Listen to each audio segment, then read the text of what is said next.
The air hung thick with the scent of betrayal. I could still feel the heat of the flames on my skin, a phantom echo of the life they were trying to burn away. My own family. They stood silhouetted against the flickering orange glow, their faces contorted in a mixture of fear and something far more sinister: satisfaction. They truly believed they had snuffed me out, reduced me to ashes. They were wrong. So wrong. If you've ever felt betrayed by the very people who should have protected you, subscribe now and join a family that understands true loyalty. My name is Emily, and for 23 years I believed in the unbreakable bond of family.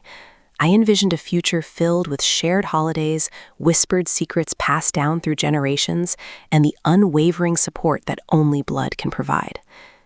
My parents, David and Susan, always seemed to favor my younger sister Clara, but I chalked it up to typical sibling dynamics. Clara was the golden child, the one who excelled at everything she touched. She was a natural athlete, a gifted musician, and effortlessly charming. I, on the other hand, was ordinary. I was content with my books, my art, and my quiet life. I celebrated Clara's successes, genuinely happy for her accomplishments, never suspecting the darkness that was brewing beneath the surface. The first crack in our seemingly perfect facade appeared when Clara announced her engagement to James. James was, well, he was everything I wasn't: confident, ambitious, and devastatingly handsome. He also happened to be the man I had been secretly in love with since childhood. I had buried my feelings deep, convinced that I wasn't worthy of his attention, happy to admire him from afar. But Clara, knowing my secret, paraded her happiness in front of me like a trophy. The wedding was a lavish affair, a testament to Clara's seemingly endless stream of successes. My parents beamed with pride, showering her with gifts and praise. I stood on the sidelines, a silent observer, my heart aching with a pain I couldn't articulate. After the wedding, James started a new business venture, a tech startup with revolutionary potential. My parents, ever eager to support Clara's endeavors, invested a significant portion of their savings into the company. I, being the responsible one, cautioned them against putting all their eggs in one basket, but my concerns were dismissed as jealousy. They saw only Clara's brilliance and James's unwavering confidence, blinded by their unwavering favoritism. The company started to soar, and so did Clara and James's lifestyle. They bought a sprawling mansion, traveled to exotic locations, and flaunted their wealth with reckless abandon. I, meanwhile, continued to live my simple life, working a modest job and pursuing my artistic passions. Then the unthinkable happened. The company imploded. Allegations of fraud surfaced. Investors panicked, and the entire empire that Clara and James had built crumbled to dust. My parents, devastated by the loss of their savings, turned to Clara for answers. But Clara, the golden child, the one who could do no wrong, denied any involvement, placing the blame squarely on James's shoulders. My parents, desperate to salvage what was left of their financial security, believed her. They sided with her, offering her unwavering support, while James was left to face the consequences alone. I, however, saw through her facade. I saw the cold calculation in her eyes, the subtle manipulation in her words. I knew that she was lying. The person I trusted most was one of them. The weight of their betrayal pressed down on me, a suffocating blanket woven from years of misplaced trust. Sleepless nights became my norm, the silence amplifying the echoes of their accusations, their dismissals, their unwavering belief in Clara's lies. Every shadow seemed to whisper of the injustice. Every sunrise felt like a cruel reminder of the life they were stealing from me. I tried to talk to them, to reason with them, to show them the inconsistencies in Clara's story, but my words fell on deaf ears. They were convinced that I was simply jealous, that I was lashing out because of my unrequited feelings for James. "You're just trying to make Clara look bad," my mother would say, her voice laced with disappointment. "Why can't you be happy for your sister?" My father, usually the voice of reason, remained silent, his eyes filled with a sadness that mirrored my own, yet he refused to acknowledge the truth that was staring him in the face. I felt like I was trapped in a nightmare, screaming at the top of my lungs, but no one could hear me. The more I tried to defend myself, the more they pushed me away, their loyalty to Clara unwavering, their faith in me shattered. I even tried to reach out to James, hoping that he would see through Clara's deception, but he was too consumed by his own legal battles, too blinded by his love for her to recognize the truth. He refused to believe that Clara was capable of such treachery, clinging to the image of the perfect wife, the perfect life that had been so cruelly snatched away from him. "You don't understand Emily," he said, his voice weary and defeated. "I love her. I can't believe that she would do something like this." His words were like a knife twisting in my heart, confirming my worst fears. I was alone, utterly and completely alone. They thought I was done. The financial strain on my parents grew with each passing day. They were forced to sell their house, their retirement plans vanished, and the comfortable life they had built was reduced to rubble. Clara, meanwhile, remained untouched, shielded by her parents' unwavering support. She moved into a luxury apartment, continued to live a life of privilege, while my parents struggled to make ends meet. The injustice of it all was unbearable. I watched as my parents' health deteriorated, their spirits crushed by the weight of their financial woes, and the realization that their golden child had betrayed them. My father, once a vibrant and energetic man, became withdrawn and listless. My mother, always the optimist, succumbed to despair, her laughter replaced by a perpetual frown.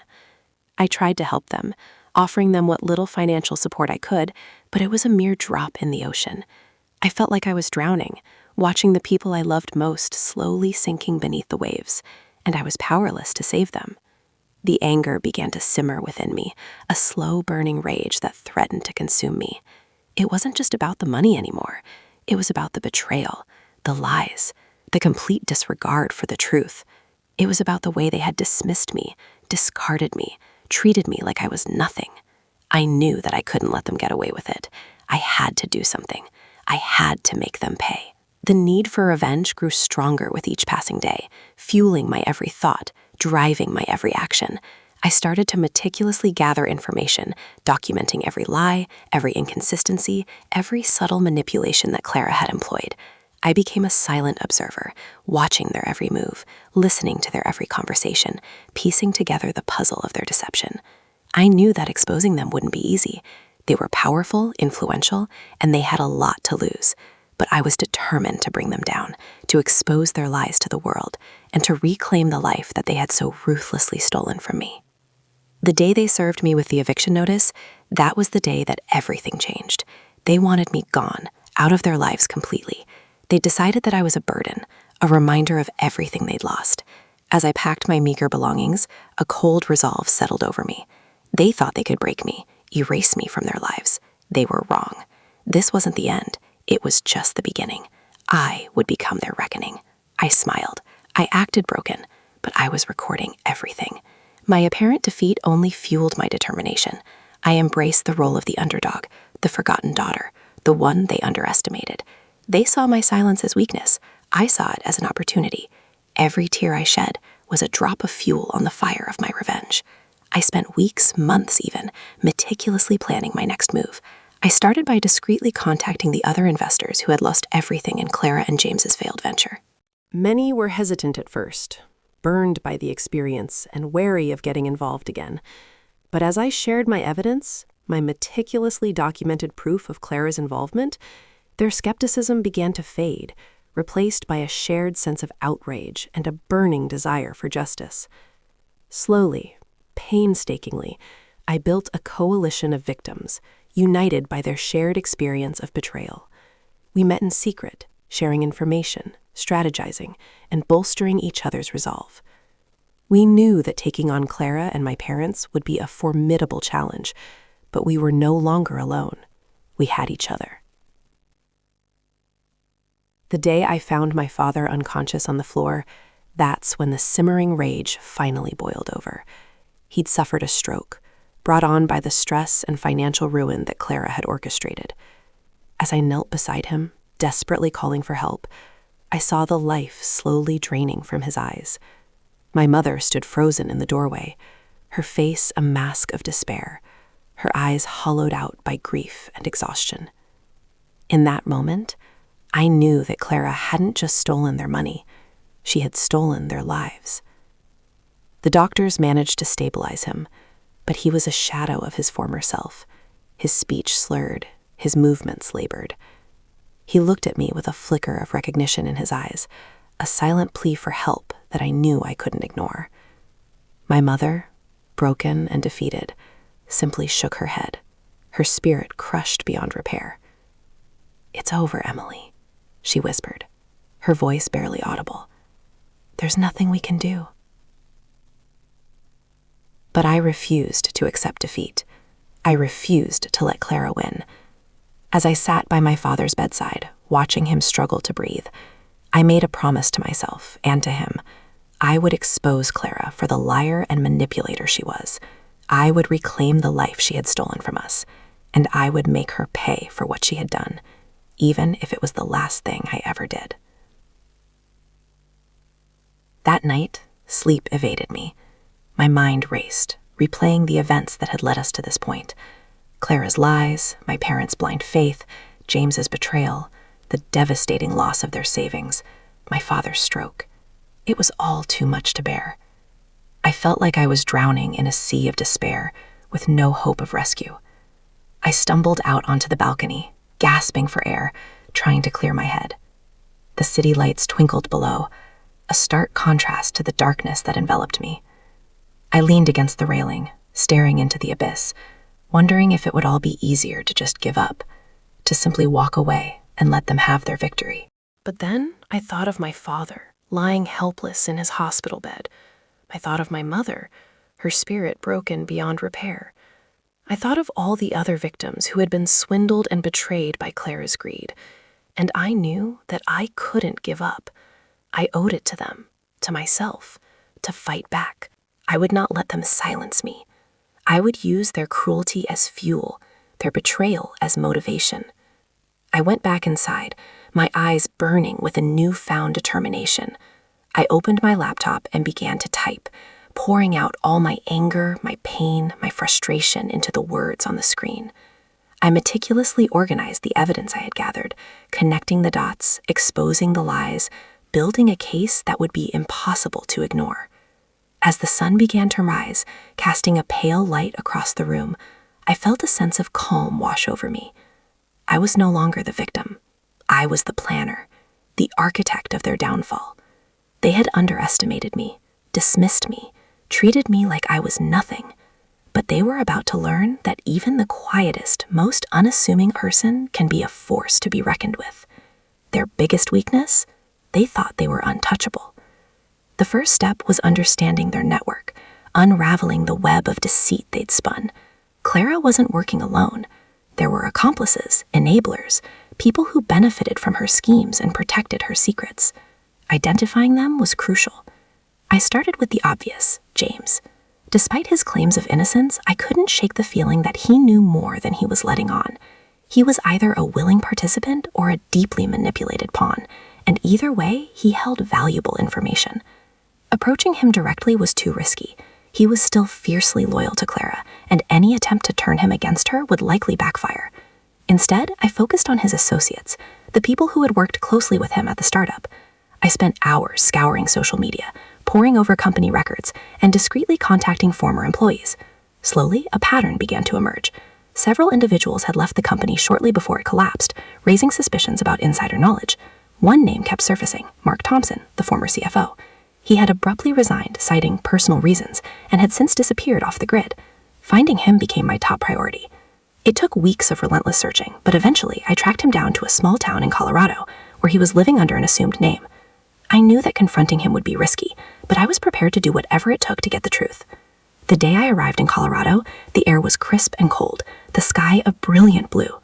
I found Mark living in a modest cabin on the outskirts of town, a far cry from the lavish lifestyle he had once enjoyed. He was hesitant to talk at first, clearly afraid of the consequences.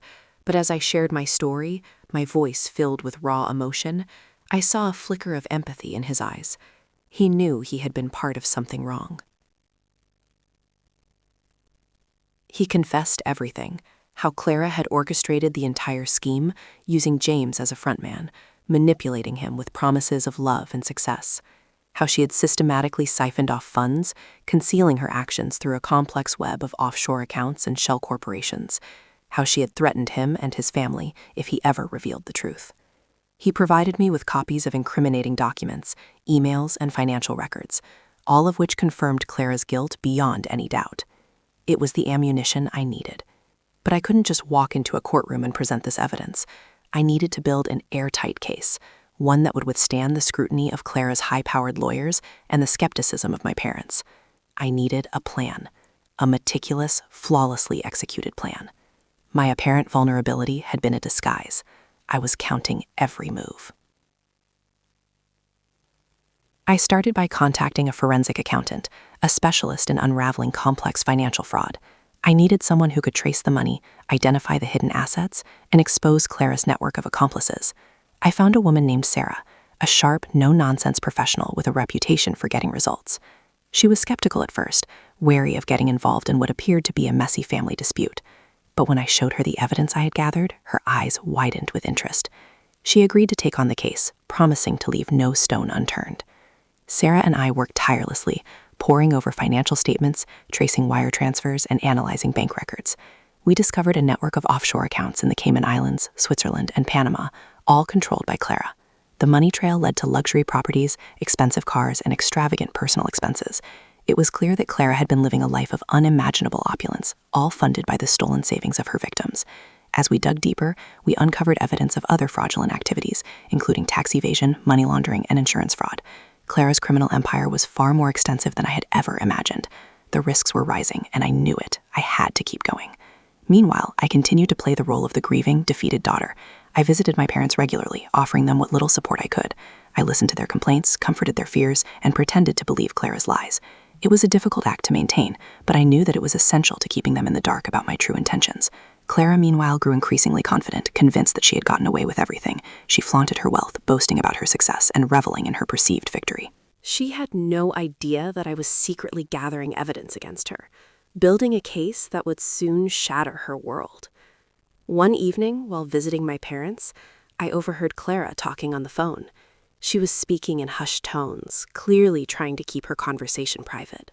But I managed to catch snippets of her words, enough to realize that she was planning something big, something that could potentially put my parents in even greater danger. I didn't know exactly what she was up to, but I knew that I had to find out. I decided to install a hidden camera in their living room, disguised as a smoke detector. It was a risky move, but I felt that it was necessary to protect my parents from whatever Clara was planning. The camera captured everything: Clara's conversations, her meetings with shady characters, her incriminating phone calls. It was a goldmine of evidence, providing me with invaluable insights into her criminal activities. I had to remember that she thought that I was the simpleton, the naive one. I used it to my advantage. The tension was building. I had collected enough evidence to bring Clara down, but I needed to time my move perfectly. I wanted to make sure that I had all my ducks in a row, that there were no loose ends, no potential loopholes that she could exploit. I also needed to protect myself from any potential backlash. Clara was a dangerous woman, and I knew that she wouldn't hesitate to use any means necessary to silence me. I consulted with a lawyer, a seasoned litigator with experience in white-collar crime. He reviewed my evidence, advised me on the best course of action, and helped me prepare for the legal battle that lay ahead.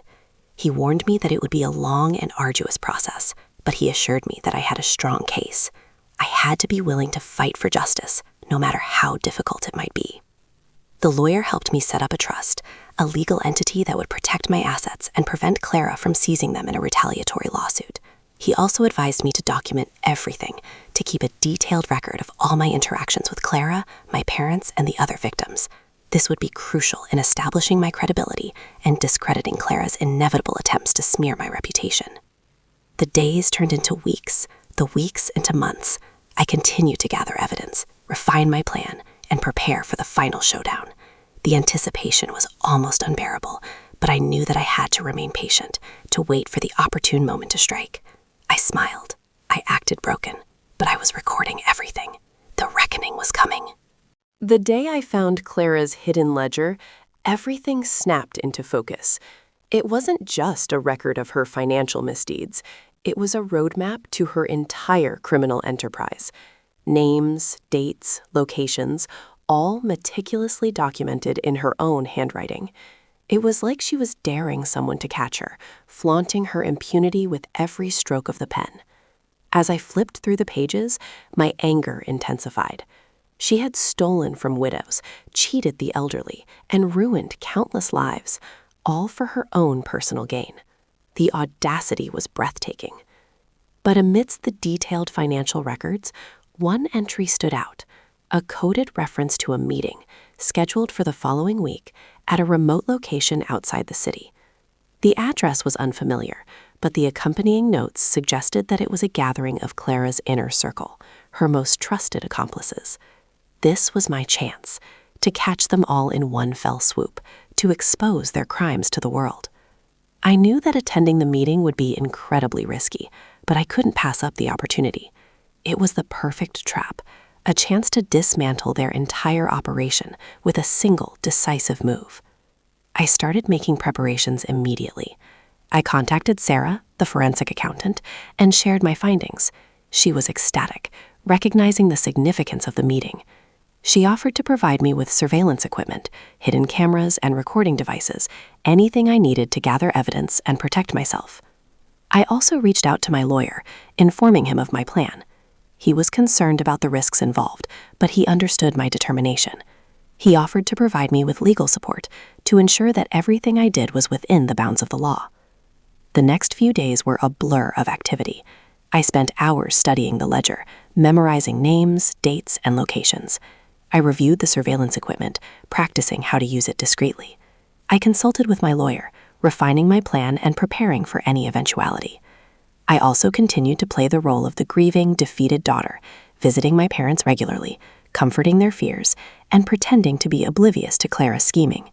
It was a grueling act, but I knew that it was essential to maintaining my cover. Clara, meanwhile, grew increasingly arrogant, convinced that she was untouchable. She made careless mistakes, revealing snippets of her plans and boasting about her upcoming triumph. She had no idea that I was secretly watching her, gathering evidence against her, and preparing to spring my trap. The day of the meeting arrived, cloaked in an unnerving calm. I woke up early, my heart pounding with anticipation. I dressed in nondescript clothing, careful not to draw attention to myself. I packed my surveillance equipment, my hidden camera, and my recording device, ensuring that everything was in perfect working order. I took a deep breath, steeling my nerves, and headed out the door. The drive to the remote location was long and arduous, the road winding through desolate landscapes and deserted towns.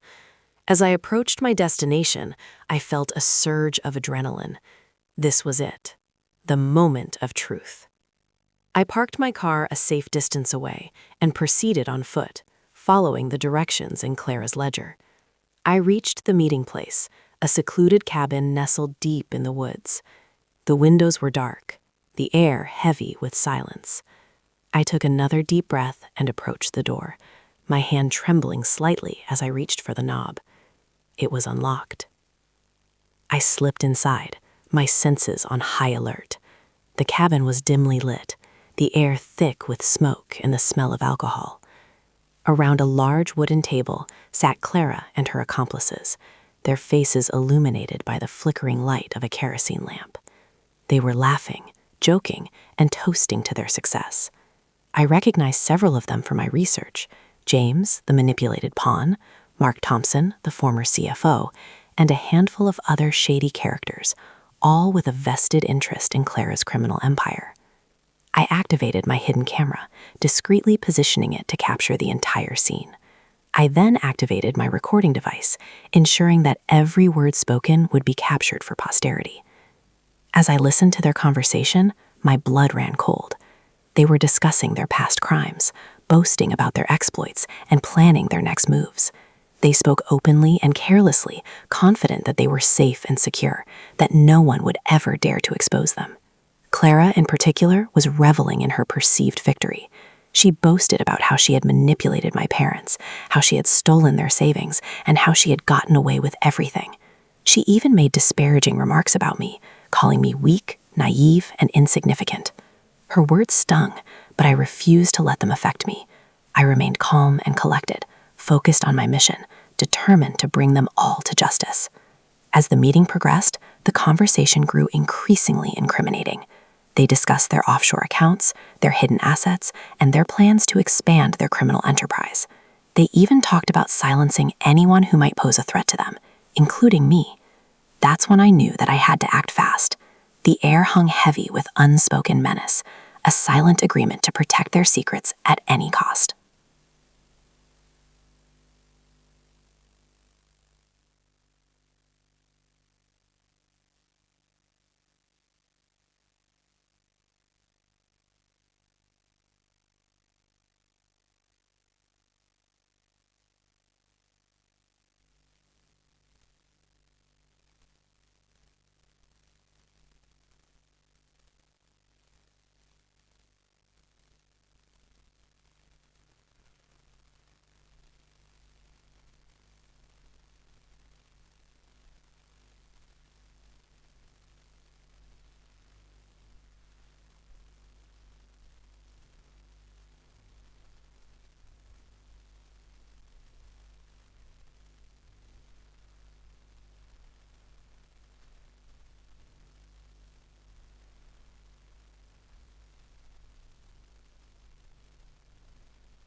The moment Clara uttered those words, a cold rage washed over me, solidifying my resolve.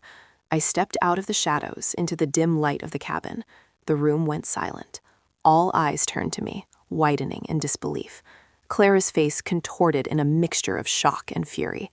What are you doing here?" she stammered, her voice trembling. I didn't answer. I simply held up my phone, displaying the live feed from the hidden camera I had installed in my parents' living room. On the screen, Clara's every whispered phone call, every clandestine meeting, every incriminating action was replaying for them all to witness. James' face crumbled. He looked from the screen to Clara, his eyes filled with betrayal. Mark Thompson, the CFO, visibly recoiled, his skin paling under the flickering lamplight. The others shifted nervously, their bravado dissolving into a palpable fear. Then I played the audio. Every word, every confession, every scheme was broadcast throughout the cabin. The room was filled with the damning evidence of their collective guilt. Clara lunged at me, her eyes blazing with anger. "You little," she began, but I sidestepped her clumsy attempt to attack, holding up a USB drive. "Everything," I said, my voice steady despite the adrenaline coursing through my veins. "Every document, every transaction, every secret is on this drive. Copies are already with the authorities and several news outlets. Try anything, and it all goes public instantly." The color drained from Clara's face. She knew she was trapped. I watched as the realization of her impending downfall washed over her. The empire she had so carefully constructed was crumbling before her very eyes. The scene dissolved into chaos. Accusations flew. Alliances shattered. James, finally seeing the extent of Clara's manipulation, turned on her with a fury he had long suppressed. Mark Thompson, desperate to save himself, began offering up information, eager to strike a deal with the authorities. The others, realizing that the game was up, scrambled to distance themselves from Clara, each trying to minimize their own involvement. Amidst the turmoil, I turned and walked out of the cabin, leaving them to their fate. The crisp night air filled my lungs as I headed back towards my car. As I drove away, I could hear the distant wail of sirens, growing louder with each passing moment. The authorities were on their way. The trap had been sprung. The next few days were a whirlwind. The authorities raided Clara's properties, seizing assets and arresting her accomplices. The news media descended, eager to report on the sensational story of the con artist who had preyed on her own family. Clara's name was plastered across every newspaper and television screen, her reputation destroyed beyond repair. The story of my parents' stolen life savings and my subsequent revenge became a national sensation. My parents were devastated by the revelation of Clara's betrayal. The trust they had placed in her was shattered, replaced by a profound sense of grief and anger. It took time, but slowly, with my support, they began to heal. Clara, facing a mountain of evidence and the testimony of her former associates, was convicted on multiple counts of fraud, embezzlement, and conspiracy. She was sentenced to a lengthy prison term, her life of luxury traded for a cold, sterile cell. Her assets were seized, and a portion was returned to my parents and the other victims she had defrauded. James, deemed a pawn in Clara's scheme, received a lighter sentence, but his reputation was ruined. Mark Thompson, after cooperating with the authorities, was granted immunity, but he was forever ostracized by his former colleagues. The other members of Clara's inner circle faced varying degrees of punishment, their lives irrevocably altered by their involvement in her criminal enterprise. I visited Clara once in prison. The woman I saw was a shell of her former self. Her eyes were hollow, her face gaunt, and her spirit broken. She sat behind a thick pane of glass, her hands shackled, her gaze fixed on the floor. I told her that I didn't hate her, that I pitied her, that she had thrown away everything for greed and power, and that she would now have to live with the consequences of her actions. She didn't respond. She simply sat there, silent and defeated. As I walked away, I felt a sense of closure. The cycle of betrayal and revenge was finally complete. They lost everything. I just smiled. The scars of Clara's betrayal may never fully disappear, but my parents were able to rebuild their lives, finding solace in their family and friends. They learned to trust again, to love again, and to find joy in the simple things. As for me, I emerged from the experience stronger and more resilient. I had faced unimaginable adversity and emerged victorious. I had protected my family, brought justice to the guilty, and reclaimed my own life. Revenge isn't sweet. It's necessary. It's a shield against further damage. It's a signal that says, never again. Would you have done the same? Let me know in the comments. Subscribe for more justice.